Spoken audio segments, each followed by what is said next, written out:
Ohio State has the talent, the coaching, and the momentum to bring the title back to Columbus.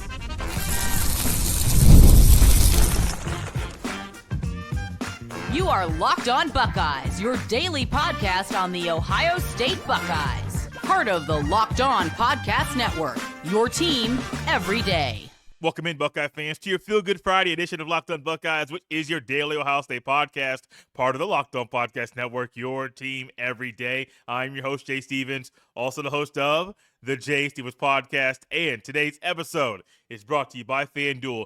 From the first whistle to the final drive, FanDuel makes the NFL playoffs even more exciting. Right now, new customers can bet $5 and get $300 in bonus bets if you win your first bet. Simply visit FanDuel.com to get started. During today's show, we'll dive into what's at stake for Ryan Day on Monday night, as well as the importance of the role players in the national championship. Before we get to any of that, Ohio State has the talent, the coaching, and the momentum to bring the title back to Columbus. And when you bottle those three things together, the Buckeyes have everything they need right now to win the national championship, which is a great confidence boost as the Buckeyes head to Atlanta and prepare with their final preparations to play Notre Dame in the Natty. Well, you know what you have done in the regular season. You know what you've done in the postseason. When you realize the talent that's in this room, the coaching experience in the room, the coach is pushing the right buttons, and the momentum the Buckeyes are heading to Atlanta with, the Buckeyes have everything they need, which is huge. You don't want to go down there to Atlanta and on paper be the team with less talent. On paper, have the not have the edge in coaching,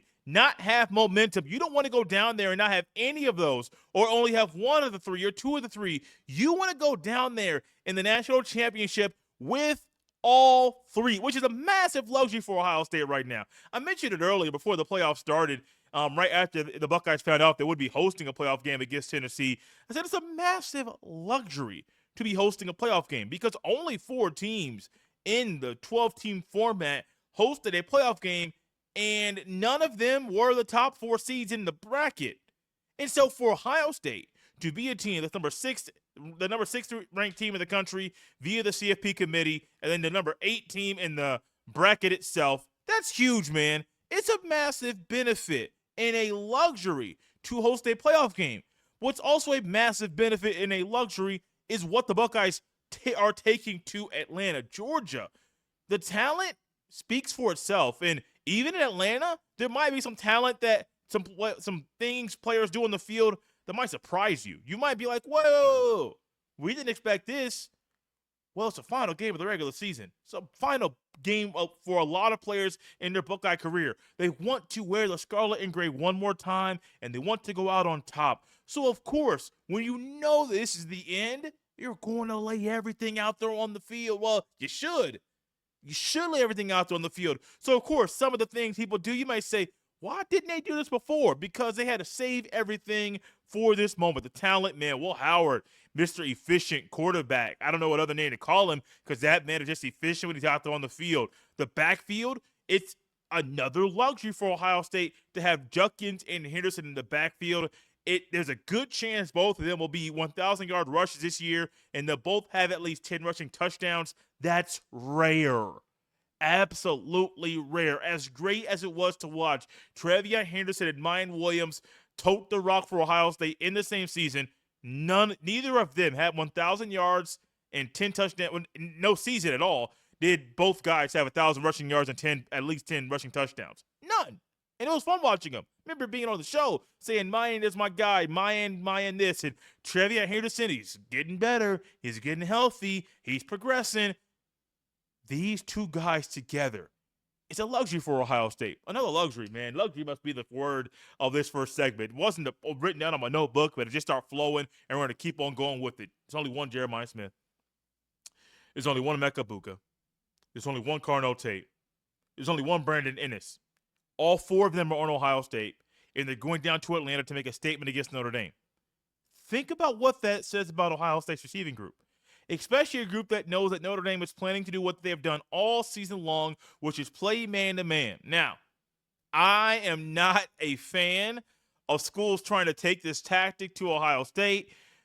because Ohio State has so many weapons. A week and a half ago, Texas ended up, it was a week ago. Wow, I have lost all track of time with this playoff and Christmas and New Year's being on a Wednesday. Lost all track of time. Literally a week ago, Texas did some things to kind of bottle up Jeremiah Smith and somewhat take him out of the game. He would have had 2 catches, but the ball went through his hands down to the goal line. It was a well-defended pass, but Jeremiah Smith will say, I should have caught the ball. They did a lot of good things to take him away. However, the thing is, Cardinal Tate was a bigger piece of the pie. Emeka Egbuka was doing his thing. So let's just say that man-to-man, when you may want to double up on Jeremiah Smith, there are other receivers Ohio State has that can torch you, that can make big plays. Defensively, I'm going to get back to the offense here in a second. Defensively, best defense in the country.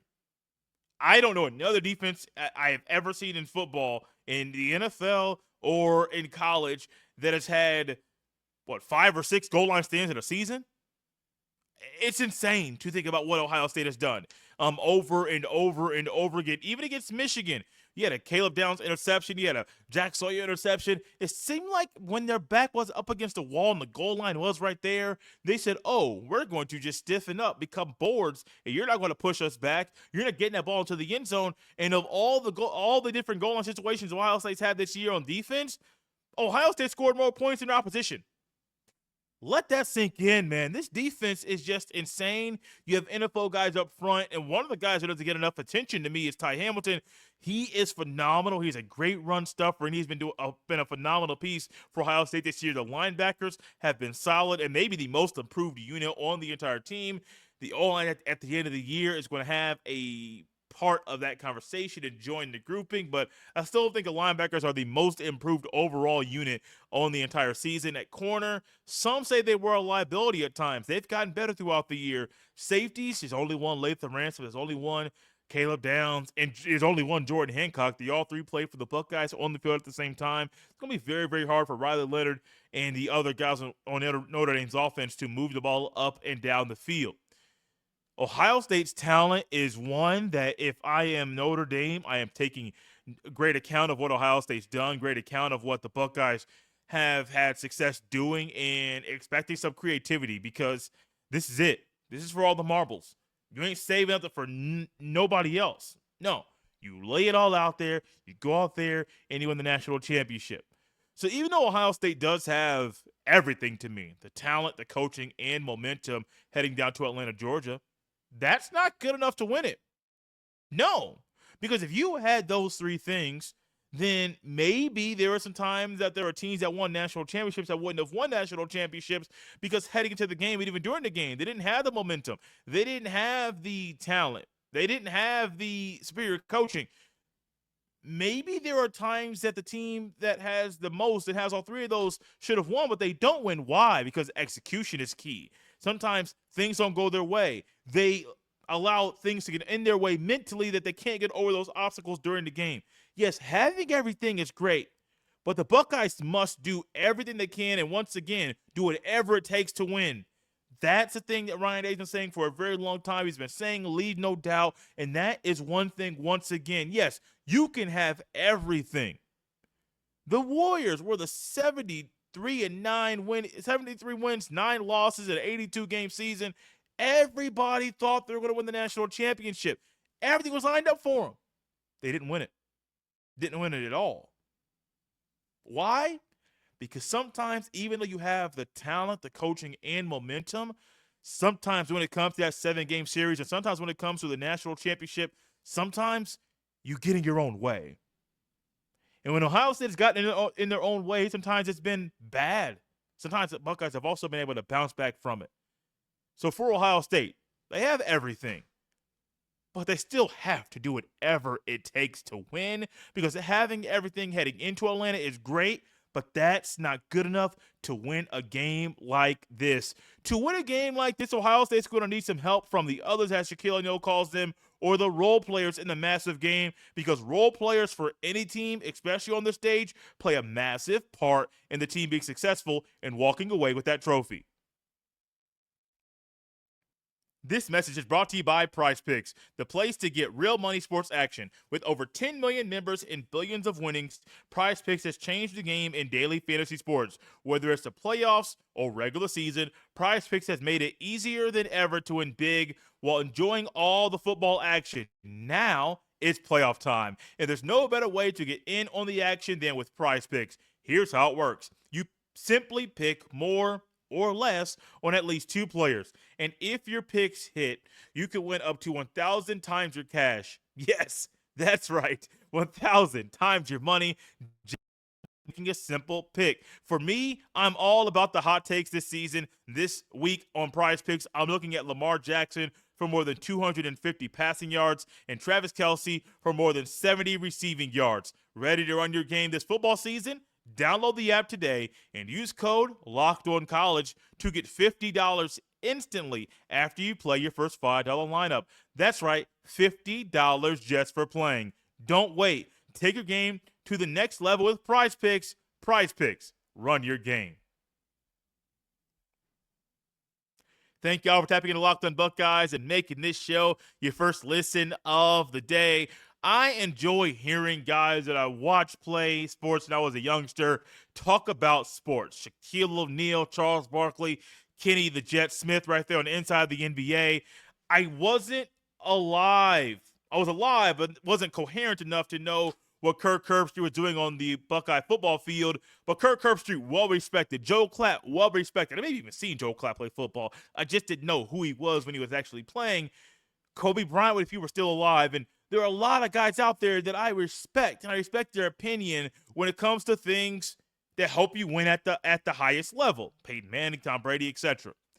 And so Shaquille O'Neal is one of those guys that when he talks about basketball, I listen. And he is very vocal about the importance of the others to win championships, to win division titles, to win conference titles in college football and college basketball. He's very, very important about the role of the others. He talks about Rick Fox and Kobe Bryant talks about Ron Artest and all these other players that weren't stars. Ron Artest was really, really good. Don't get me wrong, but Kobe Bryant, Pau Gasol, those were the stars of the team. But you need the others. And the others help you massively in these types of stages to walk away with that trophy at the end of the day. The number one trophy that everybody wants is a national championship on Monday night. And Ohio State's group of others is kind of an unsung hero at times, an unsung group, and a group that is not who you might expect to be in this group if we were having this conversation at the beginning of the season. On offense, the tight ends, that offensive line, man, that group's a part of the others. And those guys have been great for Ohio State. I mean, absolutely phenomenal. Think about the Buckeyes offensive line. We talk about this weekly because we have to. Because ever since the Oregon loss, it seems like there's been a Zen Mahalski injury. Oh, all of a sudden there's a Seth McLaughlin injury. Oh, all of a sudden we're rotating guards. Oh, all of a sudden the guy's getting his first start in game number 15 of his career, in game number 15, and you're putting him there at left guard, and he held his own and played very, very well. Man, I mean, this unit, when Justin Fry has been under fire, and we have been very critical of him, as we needed to be, Justin Fry has got these boys working. And when they got time to work on their chemistry and be a more cohesive unit, what have we found from this team? They're good, man. They have the goods to get the job done.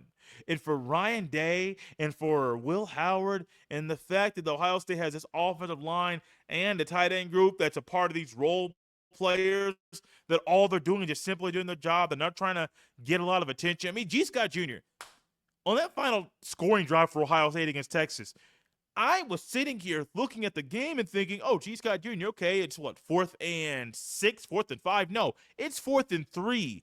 Because of a second effort, where I think on that second effort he might end up naturally going out of bounds, he said, no, I'm going to stay in bounds and fight for more yards. Think about how big that play was, because that perfectly set up Will Howard's 4th and 3 run. Now, maybe they would have still called the same thing if it was 4th and 5. Maybe they would have. I would have questioned it if they did. It may have had the same result. But on 4th and 3 with your quarterback, which nobody expected Will Howard to run at that time, that was a great call. But that was a great call because it was helped by G. Scott Jr.'s second effort. He has been phenomenal. And these are the guys you're going to have to lean on to get a lot of good things done for Ohio State offensively, just the others. Carnell Tate's a part of the others, too, which may be a little bit weird because he is a guy that could be a number one receiver on other schools. But when you have Emeka Egbuka and Jeremiah Smith, they're getting the attention. They are the stars. But Carnell Tate just simply falls in. What do you need from me, coach? You need me to block a lot today? Great, I got it. Oh, you need to go to me early because Jeremiah Smith is taken away, or just simply to kind of open up the offense and to see what they're going to do? Great, I got you. Oh, okay, you need to block on the outside because Henderson's coming around and he needs a lead blocker on this outside run. Great, I got you. Whatever it is, Carnell Tate gets it done. Brandon Ennis, and I do think you're going to see Bryson Rogers once again in this game. Those guys get it done. They're a part of the group of the role players, or we can call them the others like Uncle Shaq, as some people call him, whatever you want to call this group of people. They are role players. They're very, very important, and you need these guys to get their job, to do the job, to help Ohio State win the national championship. On defense, I haven't talked enough about Ty Hamilton. That's shame on me. That's bad on me, because Ty Hamilton is a great Buckeye. Think about the great Buckeyes that are on this team right now. Captain Jackson will get a lot of attention. Toy Malawa is going to get a lot of attention. Caleb Downs and Jeremiah Smith. Ty Hamilton just kind of gets glossed right over, looked over, and people are saying, oh, we know who you are. You know, your brother, Devon Hamilton, he played at Ohio State, he's having a decent NFL career. I'm his brother, and I'm playing very well too. And Ty Hamilton is a big reason why down the goal line, Ohio State has numerous goal line stands because you can't move him. I mean, you can't move him at all. Look out there. Look at number 58 on the field on Monday night. Maybe some of you might go on the YouTube and look up old games and watch some replays. And maybe you're like me. You watch the Skycast. You watch that on repeat, whatever it is. Look at Ty Hamilton's arms, man. Those are not arms, just somebody that's just going through the motions, not putting in that work. No, he's putting in that work consistently. And it shows up on the field because the work in the weight room is one of the things that helps him on the field. And this young man is just doing his job. Doesn't need any attention. Doesn't need to be at the podium after the game. Nothing. All he is just a guy that is getting the job done. Last but not least, someone else who I haven't talked about enough. That's once again shame on me. Jordan Hancock. Jordan Hancock has literally changed his position middle of the season, where before he was playing more of the nickel corner spot. Seems like every time I look up, homie is back there in the free safety spot. I mean, literally. Now, at the snap of the ball, where Caleb Downs is closer to the line of scrimmage and he's kind of in the middle, about a few yards behind Sonny Styles and Cody Simon. There was a lot of times at the snap of the ball, Hancock goes deep. Caleb Downs runs back really quickly to get back deep in coverage. And Hancock is just a good piece of the pie, man. He is just solid. An all-around type of player. Can't play corner, can't play safety. And we've talked a lot about Will Howard raising his draft stock recently. I think Jordan Hancock has raised his draft stock too. Because the way that he is playing and even being more of a safety recently, if he decides to go to the NFL at the end of the season, you're going to see that man get looks at corner and at safety. And it wouldn't shock me if he plays safety in the NFL based on the way that he's played this year and because of Jim Knowles realizing this man is more versatile than we think he is. He is going to be a guy that's going to help us really open up the playbook and be more versatile out there on the field. The others, the role players, they're needed in a big way for Ohio State to win the national championship on Monday. What's at stake for Ryan Day, the national championship game on Monday night? Well, we're going to dive into that next as myself, Spencer McLaughlin, and Jeff Hunt, we all put our 3 minds together. We were all on Locked on College Football recently. This is part of our segments on that show. We're going to bring that here for you to just discuss and to hear our thoughts about what's at stake for Ryan Day Monday night in the national championship. This episode is brought to you by FanDuel. From the first whistle to the final drive, FanDuel makes the NFL playoffs even more exciting. Right now, new customers can bet $5 and get $300 in bonus bets if you win your first bet. That's $300 to keep the action going. The FanDuel app is easy to navigate, and the variety of bets keep every game exciting. Plus, when you win, you get paid instantly. No waiting around for your winnings. Whether you're betting on your favorite team or just looking to add some extra excitement to the playoffs, FanDuel has you covered. Just visit FanDuel.com to join today and get started with $300 in bonus bets. That's FanDuel.com. Make this playoff season unforgettable with FanDuel, an official sportsbook partner of the NFL. How badly does Ryan Day need this victory? That might depend on who you ask, but seems like that Michigan game is a distant memory. Maybe not for Jay Stevens of Locked On Buckeyes and Jeff Hunt of Jeff Needs Sports as well. Joining me here, a couple of Ohio State aficionados, and Jay, I want to start with you. What if Ryan Day loses this game? What happens? He still has a job. If Ryan Day in Ohio State loses the game, he still has a job. He did the same thing he did in 2020, got to the national championship, except this time losing to Notre Dame and not Alabama. The Alabama team was really, really good. Notre Dame is a team that's talented, but Ohio State's more talented than them. They have better. The coaching is going to be great from Ohio State's coaches. He still has a job. Like, that's my first thought right there is he still has a job. However, we will also circle back to the fact that Ryan Day is losing a big game to a team he should beat. It'll be the second time this year, if that happens, that he's losing a game to a team that he should beat. Both games would be big. Both games would be teams in the Midwest. It would also be a team that he's beaten the past couple of years in the regular season. That wouldn't look good. A loss wouldn't feel good, but he would still have a job. Jeff? Yeah, that's for sure. Of course, Jay knows how I feel. We're always, coincide. What Ryan Day has done is something unique here. He went from we would just love to have a playoff win to you've looked so good in the playoffs that now you're a failure if you don't win the fourth playoff game. We talked about it last week on Jay's show or on the post game show about how it's unique to play Notre Dame because of the location and because of the crosstown rivals and all these things. So, but what Ryan Day has done, honestly, he's bought himself probably as long as he wants in Ohio State without an absolute collapse. He's done a great job in these playoffs. I'm not going to say this if there's a loss Monday night. I'll be saying everything opposite. But a loss it would be super disappointing because we finally got to see what this team could do. And then if they don't do it one more time, we'll be like, oh, man, it was right there. And then we'll start reflecting. Spencer, you nailed it, though. The Michigan thing, it's in the past. It really is irrelevant now. Like, I mean that with all sincerity. So, yes, it will be super disappointing.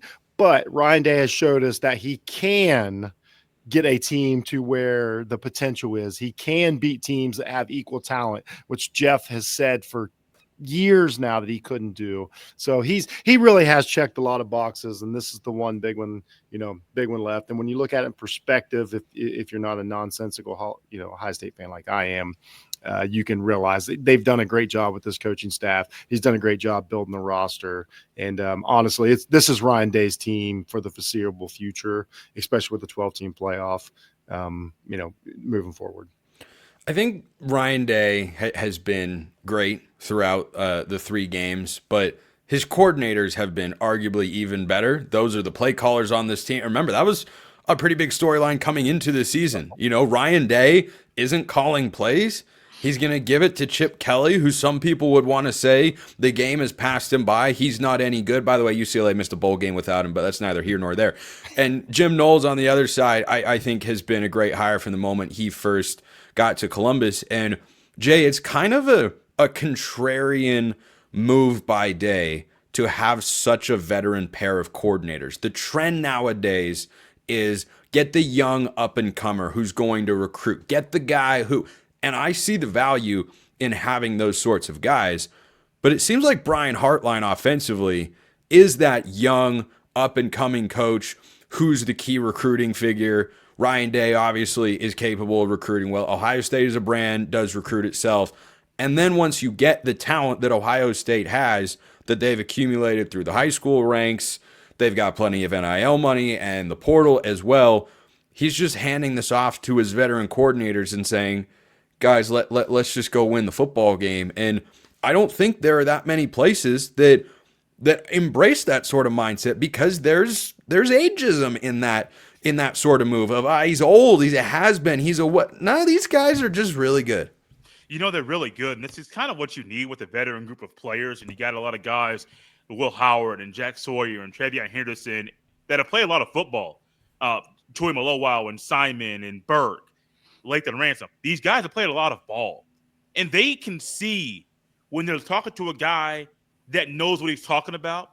They can see it, and they know when a guy has been there, he's done that, and they are very, very smart. I mean, Jim Knowles having to go down to the South to get Caleb Downs to come and transfer to Ohio State, and they talk about how it was a 3-hour meeting, and Jim Knowles was very, very nervous about going down to talk to a kid who was a freshman in college.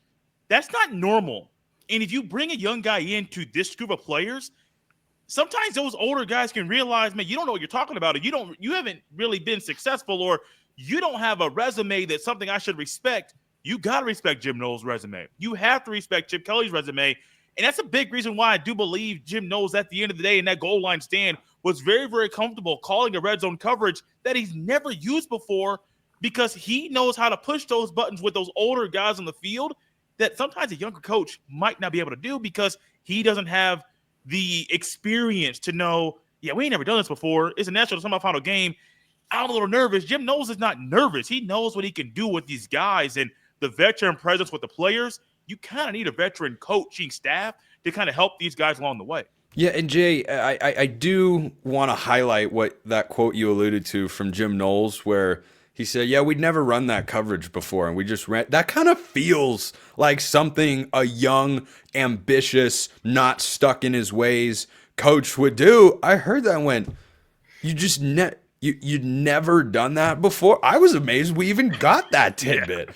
I mean, certainly he knows Marcus Freeman and his staff, who have done a great job over the last few weeks, can go and watch the film and realize, oh, they haven't done it before. They're going to see it too. But, Jeff, the conceding of play calling duties for Ryan Day and giving him over to Chip Kelly, I didn't think they were as sharp in the semifinals they were in the Rose Bowl against Oregon. But overall, the big plays have been there. They have been good enough situationally in a game like the semifinal against Texas.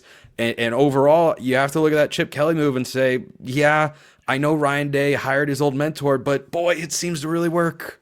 Yeah, and not to toot my horn or anything like that, but if you go back to the preseason shows, the one thing that this did was it allowed Ryan Day to become an in-game coach, Yes, it did. And that's really showed up. Spencer, I don't know, you probably don't watch the Buckeyes quite, as intently as like me and Jay would, just because of time constraints and your job and everything.